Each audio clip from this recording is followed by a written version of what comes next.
Where did you think you would be in your mid-20s? Actually, I thought once I crossed 25, I would know what I want to do in life, who I want to be, where I will be. But the truth is, I don't know three of these things. You did not have this like, by the age of 25, I will do so and so and so and so plan. I have passed 25 and even now I don't know.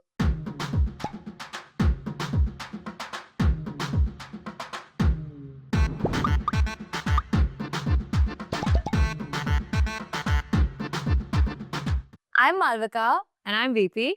and welcome to Lost the Plot. And today we've actually lost it.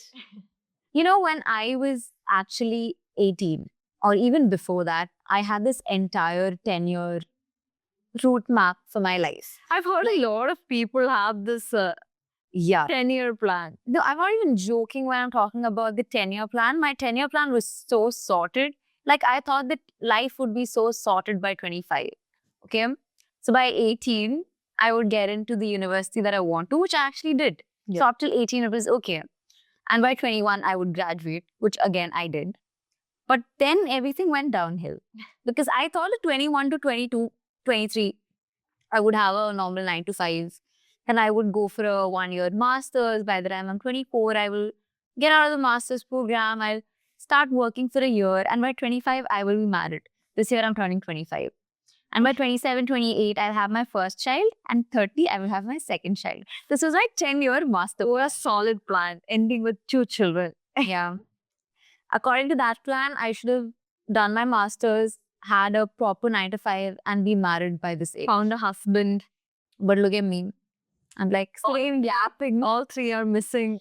But yeah, that's so crazy that I think a lot of people have like fixed plans like these. And I don't think if it actually goes in that direction for everyone.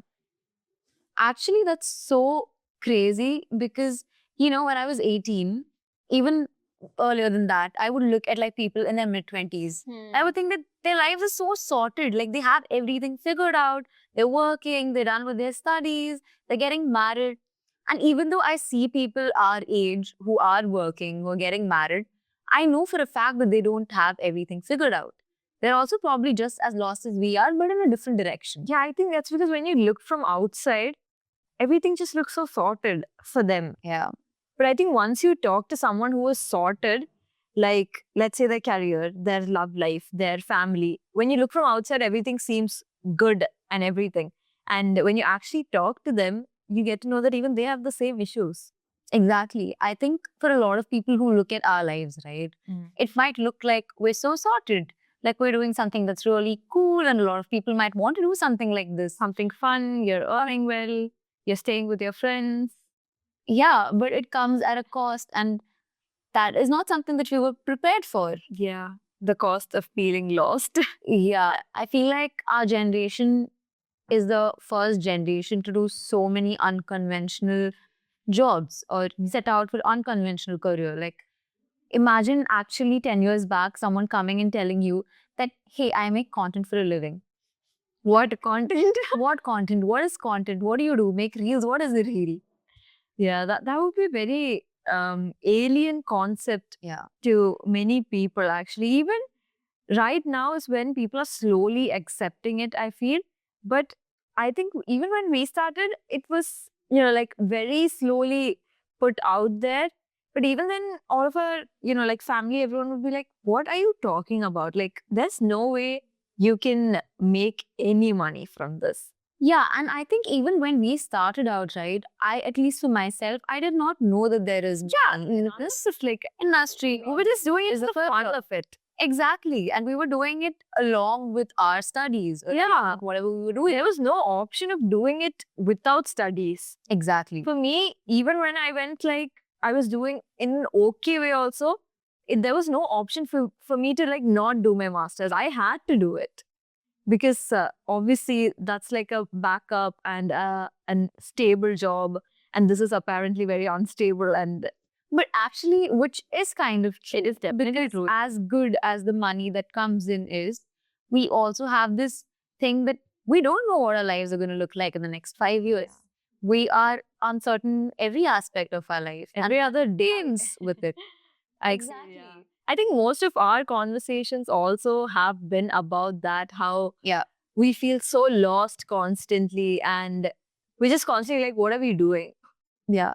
I think at least for us, because we are doing something like this, probably it doesn't seem so alien. But I've had conversations with my friends where, you know, they just feel like, and so this is something that happened like last week. I met two of my friends. They're doing their masters in Ireland and they came. Yeah. They were like, it seems like you have everything figured out. And it seems like you're doing way ahead of what we're supposed to be doing at our age when we're still studying.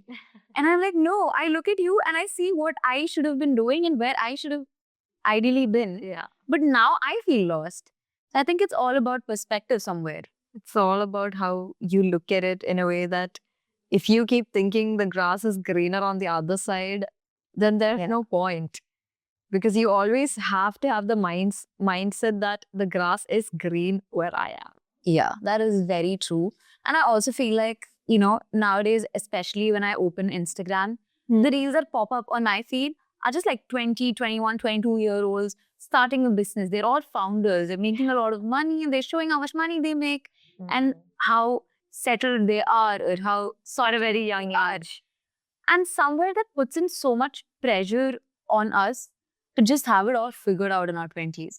I think social media does that a lot where you can see a lot of people's achievements and how well they're doing, and you can get very overwhelmed by it in a way that, okay, what am I doing? Yeah. Right? Like, what am I doing wrong? Otherwise, like, what is it that I'm missing that everyone else has? But it's not always true also. Like, social media can be very deceiving. Yeah. You can actually look at it, see that a person is doing very well, but it also can be like, you know, they can have other issues as well. Actually, there's a conversation that I was having with a friend yesterday that, you know, how many people actually put out what their real life looks like on Instagram. Like they probably script out what they want to do and that's what they portray to you. And we kind of buy it because that's how convincing it sounds. Yeah. But that's not how it is, actually. I remember that she also told you that she is someone who puts out whatever she feels. Yeah. Because I remember even when we were like super sad and having like the worst time of our life, we were still shooting and posting content like we were happy because we didn't know how to navigate through it. Exactly. And I feel like there's this pressure of somewhere being performative that's very, very underlying, but it's there. Yeah, I think that's something just like we need to overcome it. I feel like things were so much easier when we were in college or school because there was a set out thing that, you know, everyone's doing the same thing. Like, and you knew what to do. Exactly. Because someone was telling us what to do constantly. Like even in school, it's like, okay, after this grade, it's the next grade. Yeah. And this is what you need to do. And after 10th grade, you have like a bunch of options and you can pick whatever you want. And if you don't have much pressure from your parents, you can even pick commerce. And then after that, you know, you have college, then you have masters, then you have a job. It's so fixed out. And I feel like in school, especially, you know, our parents would guide us. Yeah. Now, it's another thing that we didn't like it back then. But now looking back, I wish someone could tell me what to do or how to do. Or like back then, my mom would ask me to study at a certain time, ask me to go out at a certain time. And somehow there was just a rhythm to life. It felt good when someone was telling you what to do. But you know what also doesn't feel good? When they tell you what not to do. Oh, yeah. Because right now with what we are doing, let's say like the path we picked and the job we picked, it is very common for our parents to just tell us, no, we don't want you to do that. That is true. And that feels somehow even worse than them telling us what to do. But do you think it's just very career specific? Because even if we were doing like, let's say a proper 9-to-5 job, or if we were doing something that's conventionally right for us to do at this age, do you still think we would not feel lost? I mean, it's not about feeling lost. I think a lot of people around us, I think you'd get approval from a lot of people around you. Let's say your parents, your relatives, and a lot of other people, which will make you feel a little more secure in your, you know, like job or whatever. And there's also a certain stability that comes with it, if you think about it. But is your work that is all to the stability that you need in your life? Like there are other aspects of life definitely, when it but comes to... this is like one important aspect, right? Like we have been conditioned in a way that this is how life is. Like after college and masters, you go for a job, which is mostly 9 to 5. Even if it's not 9 to 5, it would be somehow stable in some way. And it's not something new that no one knows about. And you're like constantly confused, will this stay or will this not? I feel like in college especially, right? Like with my friend circle or with everyone in our batch, we knew that, okay, we have to clear these papers. These are the companies we'll be applying to. And there was a set out path. And even now, I feel like a lot of my friends from college, they are in the path that they decided. But somewhere I deviated from that path. And that's been so confusing for me. That's the thing, right? You decide something your entire life. And then when you slightly take a turn and it's something completely different, you're like, but you know, one aspect where I feel like the confusion remains no matter what you're doing with your careers is your love lives. Because I feel like in your 20s, my God, you will see so many people get married who are younger than you, who are your age. And you just feel like, oh my God, I've not even found someone I can remotely date. And people my age cannot find someone who you can hold a conversation with. I feel like right now dating is like you're dating someone's ex and then they'll go back to their ex and then you're just downloading Strava. Oh my God. That's like scary. That's like your 20s right now. I feel like there's also this pressure to make things work when you're speaking to someone in your 20s somewhere. Just not early 20s, definitely. Yeah, never early 20s, but right now I feel like for the first time in my life, I somewhere out of nowhere have this pressure of wanting to talk to people older than me. Or like a guy who's older than me. Okay. In terms with the expectation that he would probably want stability. And he would want... You think older men need stability? Why do you think they're single? That's the hope. Okay, that's the hope that they might want. You just need to date one very older man that you're talking about to understand why they're still single. See, I can be hopeful at least that, that approach will work. But again, that's just me being hopeful. If you really ask me about the pressure that I have, even at a talking stage, I feel like, okay, if this doesn't work out, I have to talk to someone else again. And that is there, I feel, in everything that I do, right? That's because your 10-year plan is coming back to you. That's why. That's why you're putting pressure on your 10-year plan did not work out. That's why. Because of how your 10-year plan ends with kids. That's why you are putting this pressure on yourself to find the... Okay. But I feel like it's also important that I just acknowledge the fact that I'm so grateful that my 10-year plan did not work out. Because a lot of things that I have in my life right now were not a part of my plan. Like, just the privilege. Yes. And like, just the privilege of, dude, even running a podcast like this. Or the privilege of being able to travel, live the way we want to live. Or spend money the way we want to spend.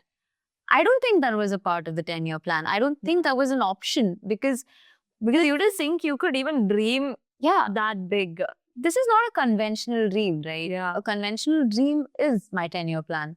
But then again, you need to have like unreasonable dreams to have an unreasonable life. That is very true. Yeah. But what if you want a reasonable life is sometimes the what if that keeps popping up in my head again and again. But that's the thing, right? Like that, this thing says like, you need to have that audacity and ask the universe for whatever you want and the universe will meet you at this thing. That is very true, I feel. But what do you think someone, according to you right now, who has it all figured out, looks like? Like, what do you think their life would look like? Someone who has everything figured out would be someone who has a stable job, stable income, and a good love life where they've been seeing the person for a while and the person is reliable and everything. A good group of friendships and also good relationship with the family, I guess. That seems like someone who would have it all. And I also feel like even for this to happen, it's so important to have a good relationship with yourself. Yeah, definitely. For anything to happen, for that matter. Yeah. I feel like the more you kind of build that relationship with yourself and the more you're in sync with yourself, that is the base to everything that you have. I feel like so much of me being lost right now comes from the fact that I don't understand who I am anymore. Like, there is this version of me that existed 5 years back. Now there are these lost years that's 18 to 24, I would say, are the lost years. I think that makes a lot of sense because even now, when I am talking to a few friends or anything, and they ask me what's happening, what are you feeling? And lost is the first word that comes to my mind because how do you describe what this feeling is, right? Yeah. When you're constantly just like, you're like not here, not there, you're not your old version, but you're also growing out of it. And you want to become a new version, but you're also like trying to not let go of that old version and you're like in the middle stuck. Yeah. I also feel like, in college, probably not just me, but people around me as well. And correct me if I'm wrong. We had this thing of trying to look like we have it figured out. Like, I did not want to look lost. Yeah. I felt a kind of shame if I did not know where I was headed. Even in school, I was like that. Even in college, especially, I wanted to have things figured. I wanted to know that which direction my career or my life is headed because it somehow made me feel like I was in control. But right now, I don't know why I'm just shamelessly open about being lost. Yeah, I think that's just I think everyone's accepting it right now, which makes you also feel like you can go out there and accept it I also feel and like be okay with it. lost is the new normal. When I used to be like 18, 19, I used to think that people who are 25-year-olds are uncles and aunties. Oh, But yeah. it is not. Sorry, I take it back. I take it all back. They are not uncles or aunties.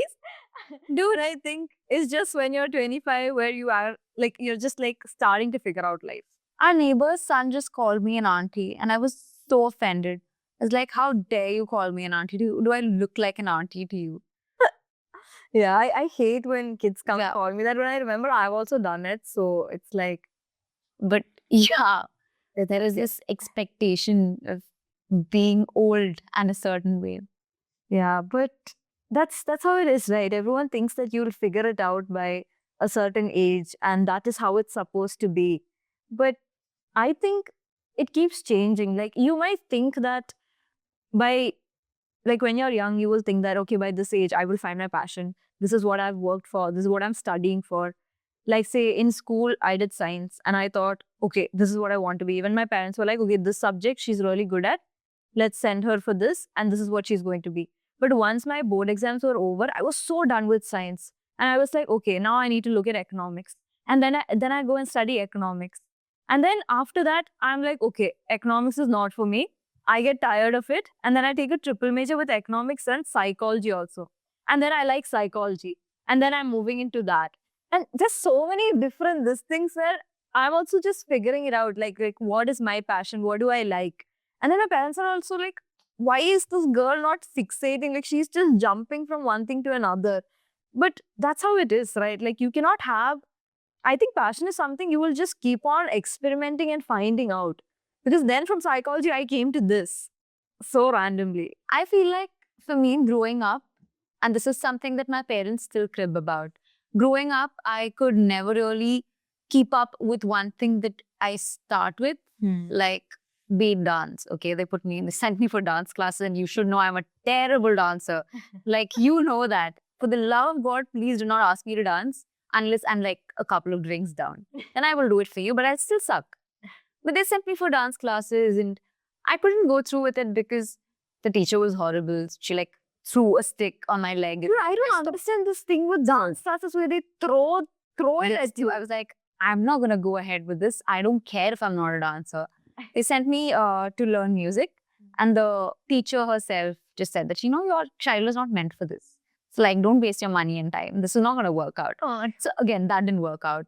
Then there were like these Zumba aerobic classes that they sent me to for me to lose weight. And obviously, no kid my age was there. So I didn't want to go through with it. How do I dropped again. child goes for Zumba? Yeah.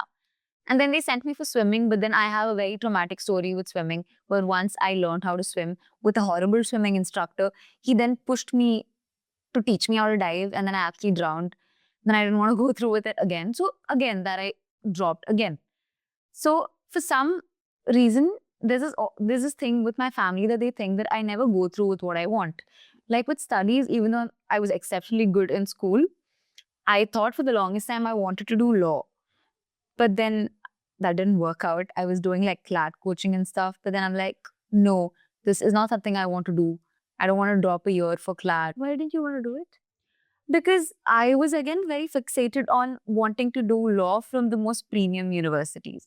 Okay. And I realized I was not that well prepped to, crack a national exam. Then why didn't you take an year off? So I just decided to do something I was really good at, which Okay. is accounts. And I was exceptionally good at it. I was again forced into do Indian CA. I did not go through with it because I wanted a college life. And I did ended up doing whatever I was doing. I started up with ACCA. I loved what I was doing. But then again, when it comes to the final paper, I failed it twice with just 1 mark and it scared me. Hopefully this year I will finish it off. But what I'm trying to say is, all my life, I felt like I couldn't go through with things. Like there's always something that I'm not finishing. Like I'm not going through with things. And for me, for the longest time, I thought that, okay, at least that's clarity on what I do not want. Okay. But then I read something which is called the black coffee theory, where if So you that book. if you go and tell a barista that you do not want a black coffee, instead of probably telling them that I want a cappuccino, they're going to only think of the black coffee, the black coffee, the black coffee. They'll end up giving you the black coffee because you did not especially tell them what you want. So where I'm headed is that our generation, and I think when I talk about our generation, I'm talking about myself, is the lack of clarity and associating it with what you do not want gives you exactly what you don't want. It's basically you attract what you fear. Yeah. Like how rats are with me. Yeah. Like she is so scared of rats. She will tell anyone she meets that she's scared of rats, but wherever she goes, there'll be rats. So disgusting because I'm also going wherever she's going. No. That's a very crazy theory because I am so scared of, I don't even say it out loud now. I'm so scared that there used to be a rat that used to wait outside our house. Yeah, I've seen that rat. But the funny part is I've only seen it when she's around. If I am the one going home, I've never seen that rat. Because you walk like, That's how you're supposed to walk, Repi. it's so loud that the rat also runs away. But like I feel like this is what happens to people who kind of end up saying that I do not want to get married. They're the first ones to get married. I said that I'm still here. No, but you've never always said that. Like that's not the Yeah, first thing you say all the time. Yeah. Unlike the rat thing. That's the first thing you say. I feel like that's what happens with us in terms of cockroaches. Like we just keep telling people how much we don't like it. So who will like cockroaches? But we say that because you've been exposed to a lot of cockroaches in every building that we stay in. And we just talk about it so much that it ends up Like coming in our building. Okay, that makes sense. Yeah. So in terms of That is a crazy theory to just sit on. I need to like think about it. But I feel like I just sat with things that I don't want for so long that I ended up not having clarity on what I exactly want. And I still struggle with it. And I think that happens to a lot of people in our generation, at least a lot of people I've spoken to. But I also feel like when you were telling me that you tried a lot of things when you were young, I don't think that once you grow up, you're open to trying a lot of things. Yeah. At least for me, it's like that. When I was young, I've gone for every class that is out there. There's chess, there's table tennis, there's skating, there's drawing. My parents have sent me for everything and I used to willingly go. I used to be so excited. But once I'm old enough, and there are so many things I actually want to do and I want to try, but I'm not so open anymore to try. I'll tell you why. I feel like once we're adults, we have to parent ourselves. And yes, you were excited doing all of those things, but those were also things that were pushed down upon you. Like you were made to go for these classes. If given an opportunity of probably you yourself going and asking your parents to enroll yourself in these classes, we don't know if you would have done that at that age. Yeah, I guess not. But because they kind of made you do it, I think it's always the fear of failing. I didn't have that as a child. oh, yes, Yeah. 100%. And the fear of like being cringe or like definitely not being good at it. That's something just developing over time. I think the fear of failure is very, very valid. But I feel like the fear of failure is also something that's passed down from the previous generation. And I feel like one good thing I like about people in our generation is so many of us are actually, if you really look at it, they're not afraid to try it. Yeah. They're not afraid to try new careers. They're not afraid to try new things. They're not afraid to try to pick up new hobbies. They don't care if they fail, because a lot of us actually feel like there's something next to look forward to. And I think that is something to look at and be, like, okay, this is something good. No, I definitely, like, a lot of people motivate me to do that. Yet I do see, like, that's one good thing about social media, I feel. Because when I see, like, okay, someone is trying something out, like, let's be a sport or a dance or anything, like, they're like, okay, I'm going to learn this, like, I'm starting from scratch. And you see them struggling also, but they're learning.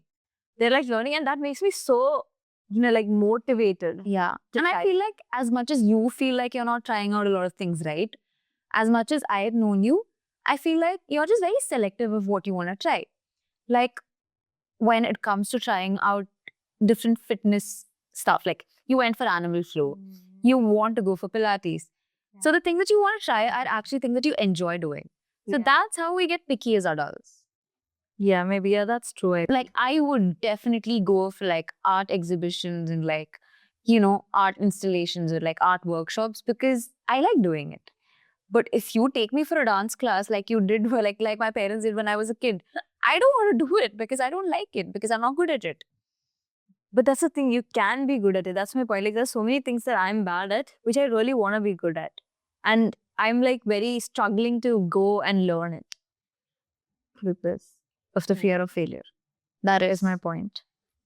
That makes sense. Hannah? Like, because you're like afraid that you're going to look like a fool. But the only way of becoming good at something is to actually look like a fool, because you cannot be good at something 10 minutes into it. That's actually so true, because when we started making videos, and honestly, if you look at our old videos and especially the dub smash musically era kind of videos, it's so bad. It's really bad. Like if someone showed me that video, I would not let that girl make content. And I think, Like really, it's horrible. yeah, because right now when people ask me how to start content creation or something, I'll tell them the same things, but I also feel like it is a little bit tough for them to do it right now, because when we started, we were like young and stupid and we didn't really care about anything.